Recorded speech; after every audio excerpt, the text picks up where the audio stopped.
Are you encountering the Face ID unavailable error? I'm sure you want to know how to fix it, and you've come to the right place. In today's video, I'll share 2 proven methods to resolve the Face ID unavailable issue.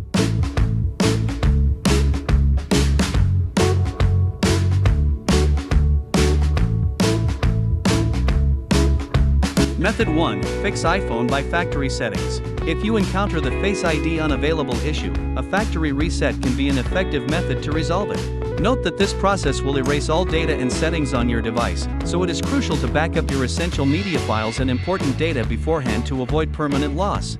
Here are the steps you can follow. First of all, open your iPhone's settings.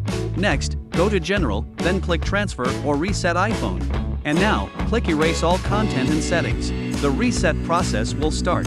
Once finished, you can set up your device as new and check if the issue has been resolved. Method 2. Fix iPhone with AnyFix.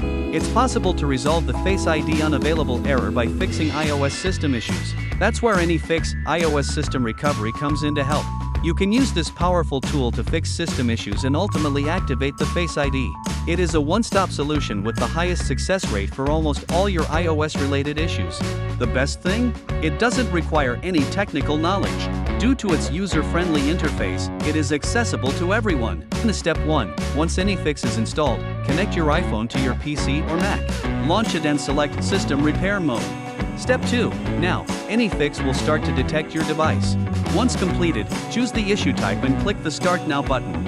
Step 3. Now, you are supposed to select a repair mode. Choose the standard repair option first if you don't want to lose data. Step 4. AnyFix will provide you with the firmware of your device. Click Download to download your device's firmware package. Step 5. After the firmware package for your device is downloaded successfully, click the Start Standard Repair button. Step 6. Now, AnyFix will start repairing your iPhone. Make sure not to disconnect your iPhone until it restarts automatically. Once the repair process is completed, you will see the interface. AnyFix is sure to resolve the Face ID unavailable error. To return to the previous page, simply tap the Go Back button. To go back to the home page, tap the Home button. Hope you can solve the issue by following the methods provided in this video. If you like it, don't forget to give a thumbs up and subscribe. Feel free to leave a comment below. See you next time.